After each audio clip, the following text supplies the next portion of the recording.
Why don't you believe in anything? What is it that we're doing? There is no clear path. There is no blueprint to say, okay, I'm going to follow and do this and that and that. It's really,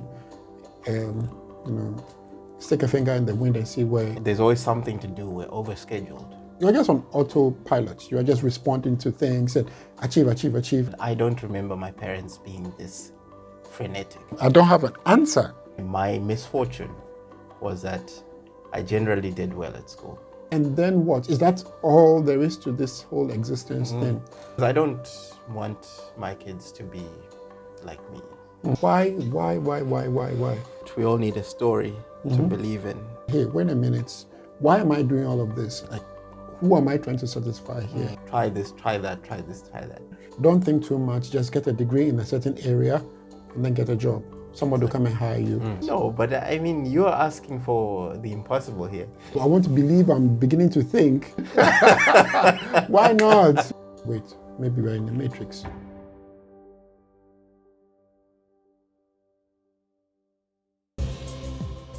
Our schooling system has its roots in a system that was designed to produce unthinking, unquestioning, compliant workers who you could plug into factories. We are just crying and begging, and why do we need to do that? You are the problem. Because you are supposed to work to fit the system, not the other way around. The propaganda, the teaching, the molding can skew you in such a way that you believe the hype. Yeah, this is complicated. We should have done all of this when we were younger. I think we were going to introduce ourselves. Yeah. Since we didn't do that last time. Well, this is our first podcast. Yeah. Okay, so my name is Ni Nai Kwadi. Everybody knows me as Ni, and I'm Ghanaian. Been in Mauritius for almost a year now. Been here since October, end of October last year. And this is the first foray into podcasting, recording our thoughts, because over the past few weeks, we've been having really interesting conversations. So we thought it would be good to put it on a medium so other people can also give us their thoughts and whether disagreements, then we can have the conversation and hopefully learn and become better. Yeah, absolutely. So, yeah. And I'm Trevor Chikambure. Born in Zimbabwe, went to school there and stuff, but then I went to South Africa for around varsity time when I was about 2021 and stayed there until end of 2018. What year are we in? 2021. End of 2019. Okay. So beginning of 2020, I came to Mauritius, and this is where we've met. And I've worked online since then until recently, and now I'm in Mauritius and having a lot of thoughts and not knowing what to do with most of them, and questions without answers. And a lot of them seem like, it's kind of frustrating because a lot of them seem like, I'm not sure if I'm a crazy person or if everybody else is just too distracted with other things. I think I lean towards the latter. Yeah. I think we are too distracted. The conditioning has been pretty pervasive. It's deep. We've just been conditioned to not ask questions. Yeah. And even if we ask questions, we don't get to a good conclusion. We just feel, oh, well, let me just give in and do what I'm supposed to do. Yeah. And it's, that's true. And I mean, even for me, with all the questions and all the thoughts I have, especially when I was working, it's a fleeting thought you have in the shower or on your way to the car or whatever. But after that, it's, what's the next thing I need to do, whether it's get to work or, do some household chores, or there's always something to do. We're overscheduled in our lives, which is it's such a weird thing because maybe I'm misremembering things, but I don't remember my parents being this frenetic. You know what I mean? Yeah. Yeah. How have we increased technological capacity, but we are busier? Surely this technology should be making our lives easier. Not worse. Not more busy.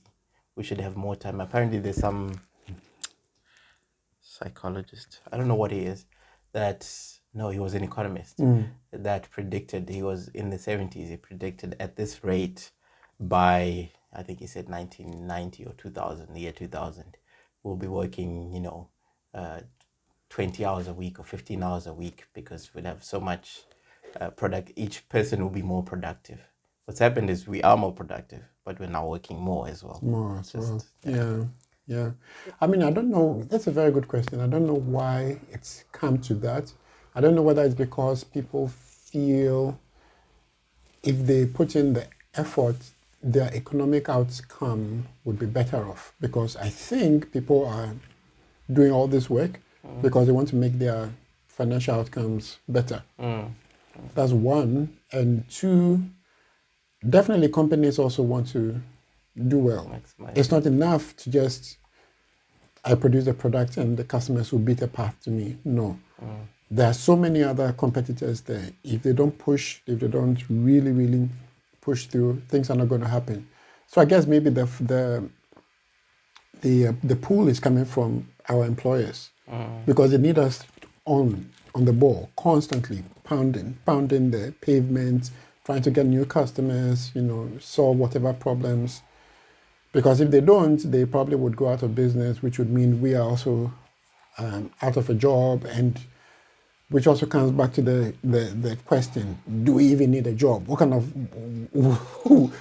why? Yes, so why do we have to go to school only to just come and put ourselves on this kind of cycle where you just wake up from Monday to Friday, and even Saturdays you're just working, and to what end? Yeah.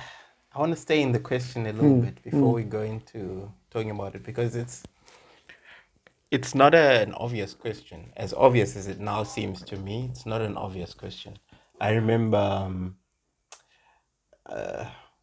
back in South Africa when I was working, I worked for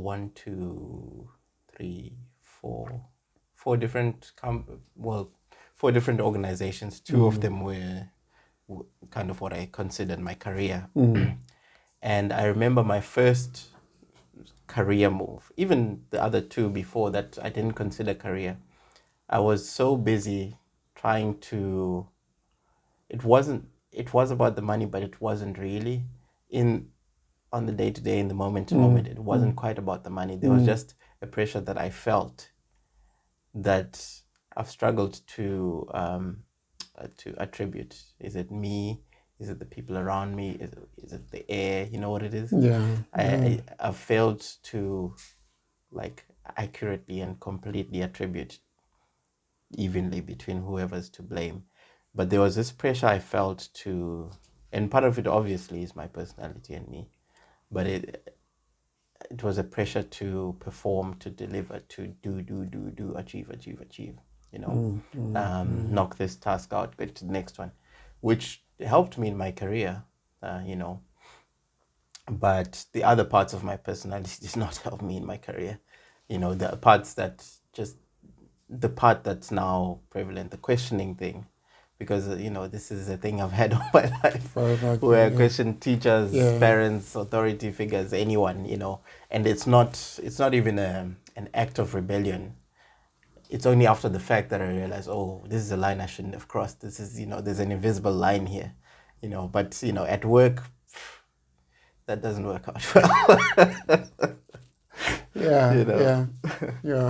But could you also have, your tendency back then to knock things off, to define your own goals and keep knocking them out, could they be just an innate thing, and not necessarily the environment, but your innate desire? From conversation from last time where we said men, we have this aggression, and sometimes we have this tendency to want to conquer, to go on quests and things like that. Maybe it's just it was coming from inside you. If anything at all, you probably needed to define what goals were necessary and then what just, yes, and hit them, and when, and then decide what would happen once you hit those goals. yeah. Maybe, I don't know. What do you think about that? So I'm stuck on innate. What does that really mean? Yes, there is the sort of the greedy, if you want, or achieving part of masculinity that's there, but it takes something to bring it out. As much as I was that driven to, like you say, just finish tasks, and these unfortunately were I defined them, but within a framework that I didn't decide on or consciously agree to per se. Kind of, I did consciously agree to the job, but the framework I thought was just, oh boy, that's not good. I don't know who this is. I'm going to decline. I think it's, I'm so sorry about that. It's all right. I am going to put this on. No, that's not the button. On, how do you do that? Airplane mode.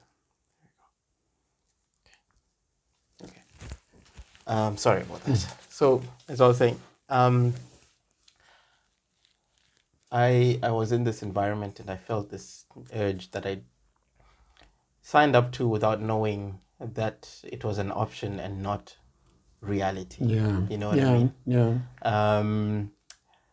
So, okay, maybe we don't have to settle the part of was it innate or not, because I think that's an interesting sort of diversion we can take, because school kind of shapes you into this thing of achieve, do well at the test so that you can do well at the next test, so you can do well at the exam, so you can get to the next grade, so you can get the next, that is, school does that. And I went to the kind of school, as most people have, that, perpetuates that. And my misfortune was that I generally did well at school. That's a big misfortune, because then you identify with the system that you're doing well in. You know what I mean? Yeah. And that's good because you got a sense of belonging, but at some point or other, it's going to fail to fulfill some need. Yeah. And then you're kind of left twisting in the wind. Whereas, and I don't know this experience, but I imagine if you already know that you're not part of the system, you don't fit into the system, you're already on the lookout. Yes, it's difficult, but you're better positioned for later in life. Where I am now, I would almost call a midlife crisis, even though I don't have the money for a motorcycle. I'd almost call that, it's like a pause and wait what's going on kind of thing. Yeah, absolutely. Yeah, but that said, school, one way or the other, with all its attendant issues, where the propaganda, the teaching, the molding can skew you in such a way that you believe the hype, and you just believe something where your mind, you're just on autopilot. You are just responding to things and achieve, and you don't get the opportunity to ask, hey, for what, why, ask all these questions. Irrespective of that, perhaps it's good if people can, at some point in time, come to the realization, hey, wait a minute, why am I doing all of this? Like, who am I trying to satisfy here? And then pause. That tendency where you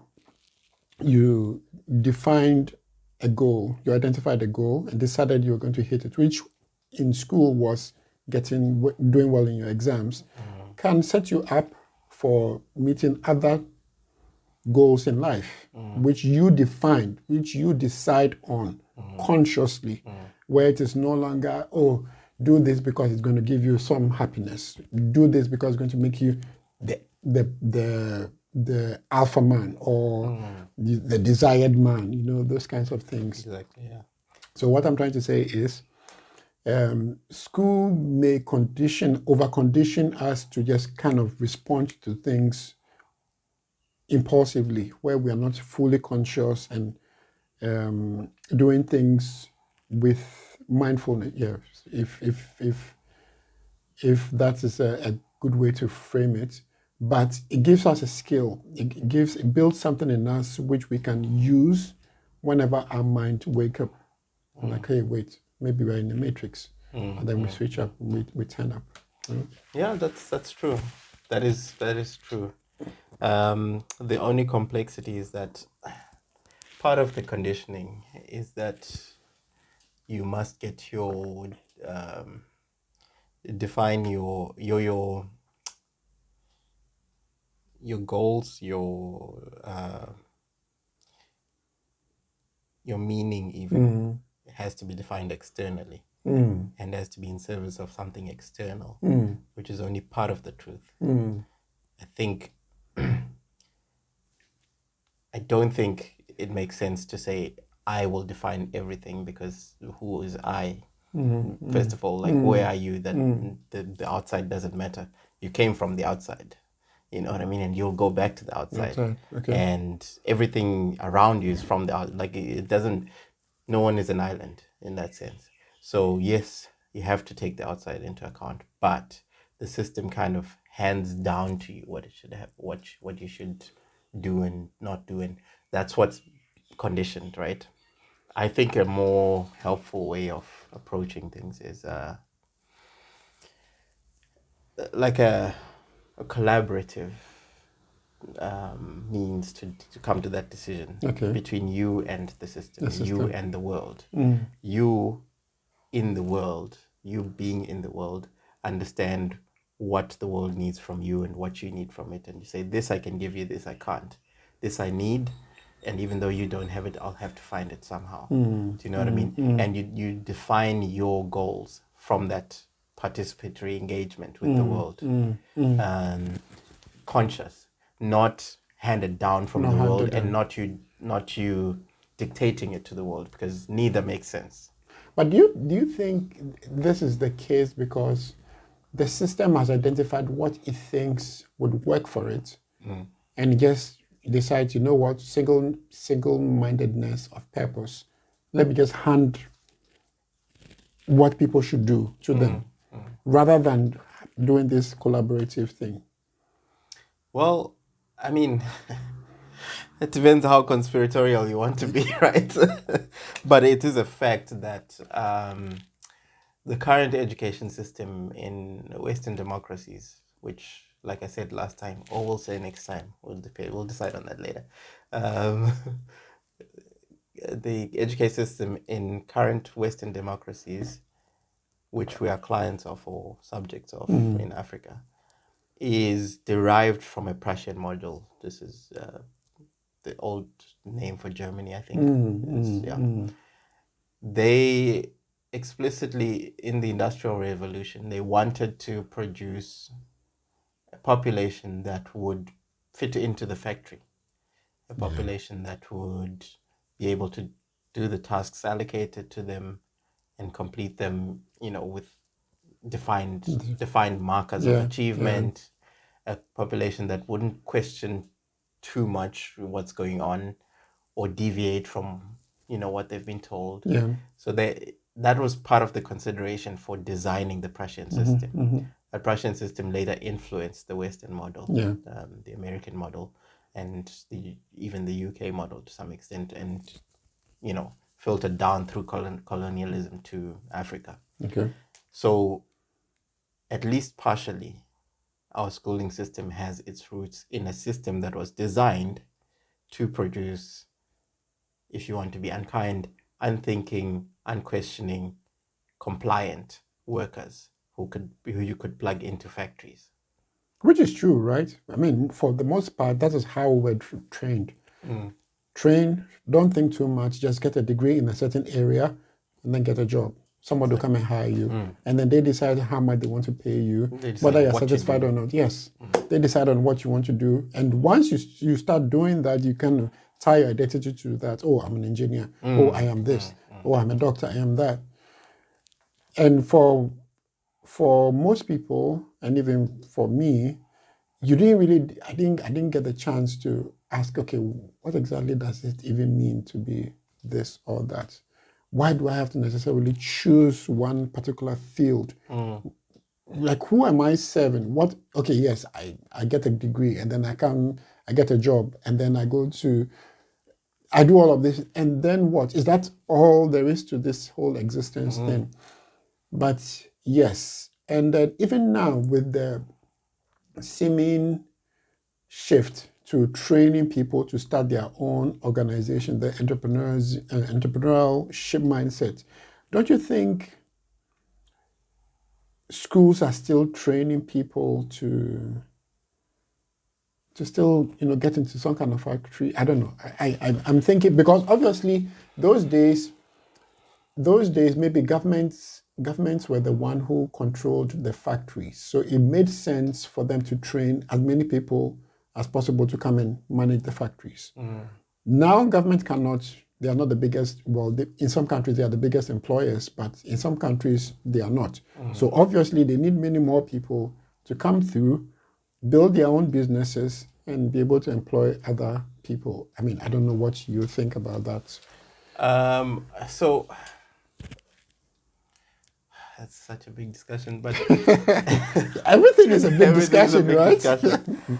Look, the bottom line is that however you look at it, any way you look at it, the focus of education is not on the individual, not on individual achieving self-actualization and finding their purpose and following their inner sort of drive, following their inner compass. It's not about that. Whether you want to call it career guidance or propaganda, or you want to call it future fit, there's fancy names for it. All of it at the end of the day is, how can we take you and mold you so that you can fit into the system? Whether the system is the Industrial Revolution, whether it's the fourth Industrial Revolution, or whatever it is, the emphasis seems to be, for the most part, the only people who get away with this are very wealthy people.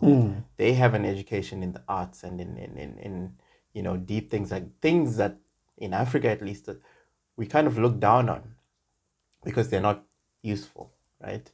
But these are the thinking things. These are the humanities, the social sciences. Yeah. Only very wealthy people have a good education in those things. And you'll be surprised now they are the same people who end up again wealthy like their parents were. Even whether they inherited their wealth or not. I mean, there's a lot of things at play, but the fact that they are taught to think has something to do with it, whereas we are taught to do. By we, I mean us, the poors. I know. Yeah. So my point is that education systems in general, definitely in Africa, are explicitly geared towards making you ready for the working world, essentially. Simple. Which is just a politically correct or nice way of saying, we need you to do something, so we're going to shape you in order for the end of you doing something for the economy or for the country, or whatever the case. As compared to, what are you interested in? What do you like? Where are your talents, your passions? How can we help you refine those and fulfill those deeper? And then you don't have to force anyone to learn. I mean, if you think of kids, 3, 4, 5 years old, which is kind of where human beings die, it's like 4 or 5 years old, they will follow their interests and their passions like crazy, to an extent where sometimes you have to restrain them, right? Because they're curious about everything about the world and they follow it. And then they go to school and they're told, no, sit down and keep quiet and listen to the teacher who will hand you down the knowledge that you need to know. And if you don't know it, you need to work on it so that you know it. And if the way it's handed down to you doesn't work well with the way you think, you are the problem. If you're not scoring well in the test, you are the problem. Not because you are supposed to work to fit the system, not the other way around. Do you see what I mean?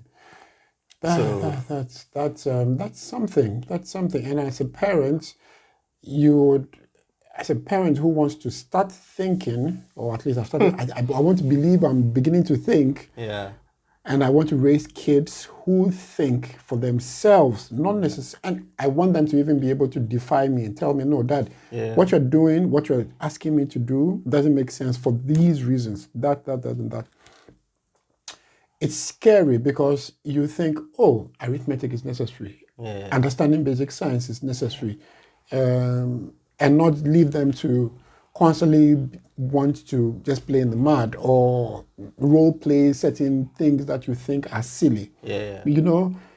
But at what point do you say kids should just continuously explore without shaping them? Because their exploration is actually going to be a place where they are going to discover themselves. I don't have the answer for that. It's a very tricky thing and a very complicated thing, because if you decide to do it that way, you are by definition working outside the system. So there's no support for you. There's minimal support for you. So you're on your own. So either you have a lot of money and you can afford to, completely pay 100% attention, or get people who can pay so much attention on the kid that you don't need to distract them with YouTube or whatever. Or they have a means to activate and to find out the things they're curious about. So that's a big mindset shift to begin with. Logistically, it's difficult because you have no support system. But I think the mindset is the more important one, because I think if you're convinced that it has to be that way, you will find a way to enable to make that happen. And the mindset I think is helpful in that scenario is to say, I actually wrote a manifesto when my daughter was born, but I lost it. It was on my phone and my phone died. But basically, the idea was,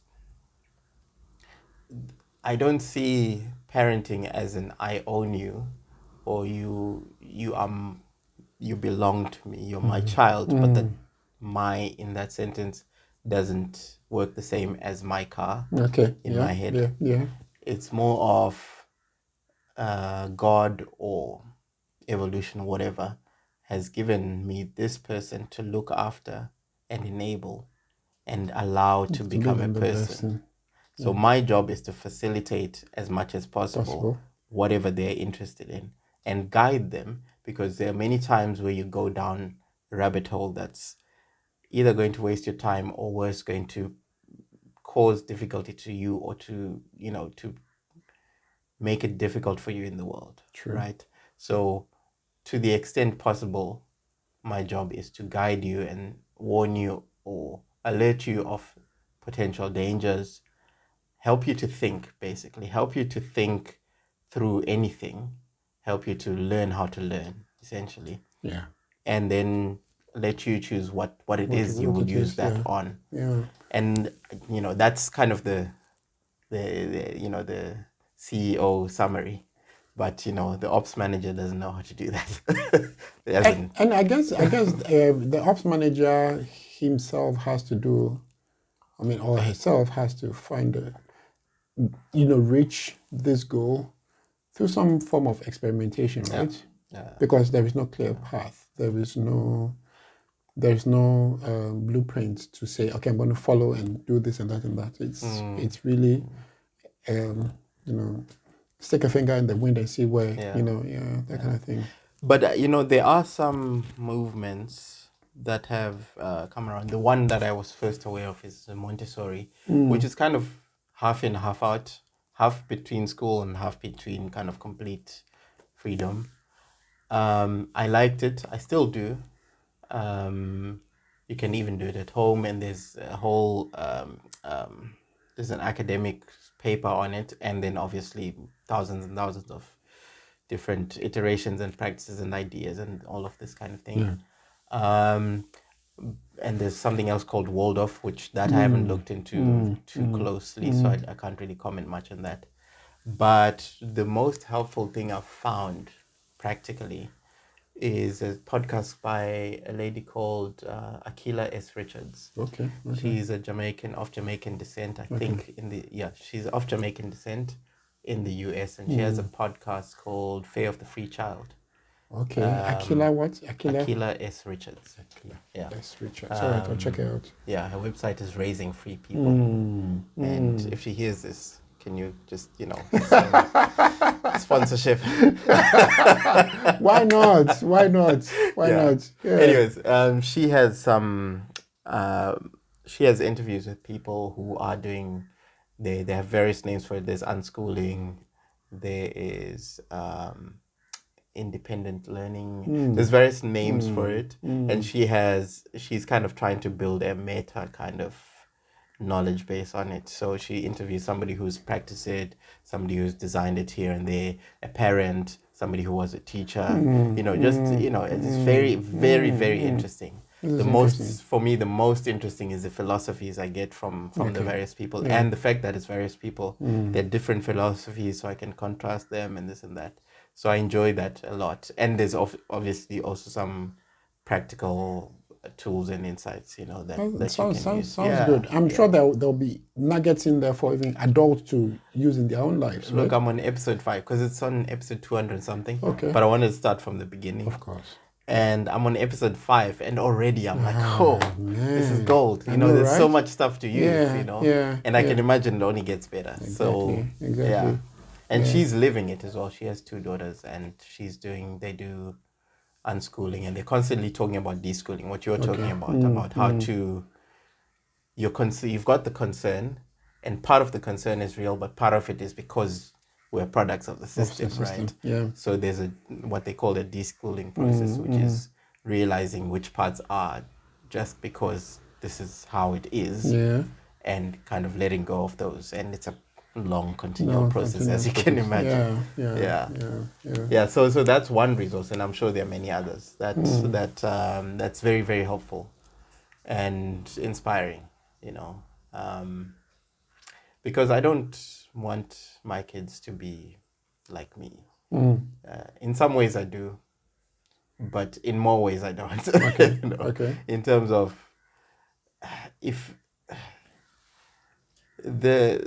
that feeling, and this thing I call the midlife crisis actually started in my 20s, mid to late 20s, when I started thinking in my second real job, so this was my last job before moving here. It just, at some point, it just felt like, what is the point here? What am I doing? And I started talking to people in my coworkers and stuff, and I got these blank stares, and I thought, no, I'm definitely going crazy because this is so clear to me that the system doesn't make sense. We're spending all our life energy in this place and getting a few coins for it, and yes, we can pay for rent, and that's great. But what is it that we're doing? And I never, I couldn't express it maturely enough at the time. Couldn't even formulate the questions right. And even if I did, it didn't sound like anybody had any kind of, 1 or 2 people would be like, yeah, this is crazy. Okay, let's go. It's lunch break is over kind of thing. No, but you can understand, right? Because they have one way or the other internalized their propaganda, so to speak. They have internalized the training, the shaping. They've been molded. They fit the whole. You, on the other hand, you don't fit. You have all these questions. So they don't have any answers. They haven't thought differently. They are not thinking differently, so they'll not be able to give you the answers. So definitely, and yes, I also wished I was thinking like that. Look, and even now, let's probably, to respond to that, let us go back to right now, where some of us, like me specifically, I am thinking about all of these, and I am wondering, okay, I have all these questions. Now, what do I need to do? Right. Where do I need to move? Right. Like, what? Look, whether we like it or not, everybody needs a goal. Everybody needs a direction. Yeah, absolutely.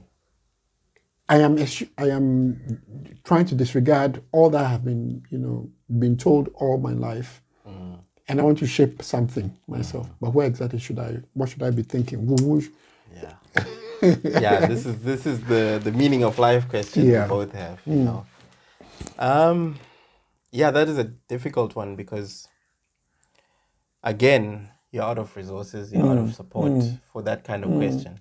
You go on YouTube, you go on whatever, so on the internet, it's these self-help gurus, it's this and that, spiritual guru or whatever.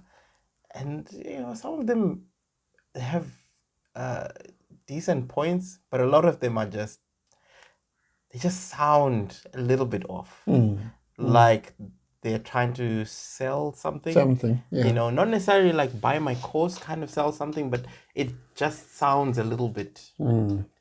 It's hard to, at least in my case, it's hard for me to find somebody who has the answers that I kind of intuitively trust. There are several people I've found who have interesting answers or interesting contributions, but at the same time, I'm like, you also sound a little bit scammy or a little bit weird or not for me or whatever the case, So it's a difficult one. I don't know how to solve it, but I think you have to try and stay in that question. For as long as you can. I think ultimately, I don't know, for me, I like this whole story about we all need a story to believe in. And, for some people that's the Bible or the Quran or, my rugby team or my football team or whatever, Yeah, but even that, it should be building towards something. Yeah. If it just for the sake of it, if it's the Bible, we are just here to worship God. Why? Why does he need our worship? Why does he need our supplication where we are just crying and begging and why do we need to do that? If you say you don't want to do that and you don't believe in that, then why don't you want to do that? What are you going to turn to? If you say I don't believe in anything, why don't you believe in anything? Why? Yeah. This is complicated. I think our sorry you No. I think our capacity for abstract thought is our greatest power and our greatest weakness. Because take whatever belief system you have, whatever thoughts, whatever ideas, whatever, all of it. At the end of the day, we all sleep, we eat, and we poop. Those are three things that everybody does unless you're very, very close to death or dead. Right? Yeah.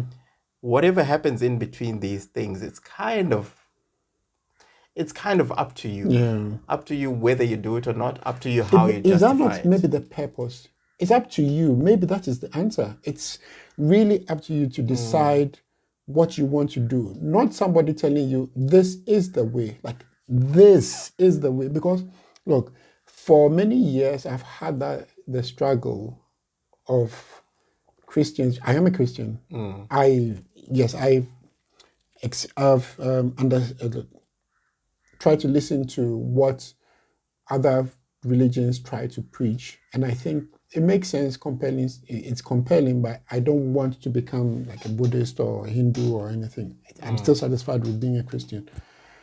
But I don't understand, or I do not agree when pastors say Jesus Christ is the way. What do you mean by is the way? So what happened to the people before Christ? Yeah. Like, what do you mean? What about the people who are saying the things in Christianity, but they don't believe in Jesus Christ? What's going to happen to them? But we just said that God is the creator of everything, and he sent Jesus Christ. If he sent Jesus Christ and he's the creator of everything, did he not just send Jesus Christ to some people and he's manifesting himself in other ways? Anyway, like I just said, what you just said about it's up to you to decide, that struck a chord with me. And it seems to be, probably that is the entire answer. That it's really up to you. You have to think really, really carefully, really critical of whatever it is, whatever options there are, and then examine critically as well, and then decide, okay, this is what I'm going to do. And not just follow blindly. I don't know. This is just my initial thought. I mean, that makes sense, but putting it in practice, I don't see how you can put it in practice, because what do you mean by look at all the options? How do I know that something is an option? Do you know what I mean? Do I Google what are the options for life? Yeah. No, but I mean, that's like saying, do you think you'd prefer swimming to karate, or do you think you'd prefer karate to shooting rifle, target practice, to somebody, and then they say, okay, let me research on the internet and see which one is better. Like, you can't. It's not something you can know by reading. You know what I mean? Yeah. At best, you can hear other people's descriptions of how they feel when they do it, and then say, oh, okay, I think But people who love it will always describe it in ways that sound like, oh, that's a good thing, right? Yeah. You certainly can't decide on that based on this is how it works. That's going to tell you nothing about will I enjoy it. Yeah. Do you know what I mean? Yeah. It's kind of, you have to go to a rifle range, take a few shots, take a few swimming lessons, take a few karate lessons, and then use your body to discover whether you like it or not. Yeah. But now, in the sense of building a life, that's kind of impractical. There's, first of all, way too many different things you could do, right? And secondly, you can't do them all. You can't do them all, but like you said, it's up to you. You could decide. Look, whether we like it or not, I think there are certain things that we have this affinity for, or a certain frequency towards. So, irrespective of whether you have practiced or even interacted with somebody who is let's say karateka,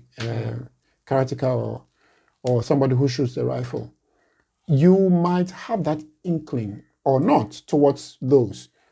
Maybe you could start from there and then filter out the thousands of options right, and bring them towards the ones that you have the affinity towards. And then experience.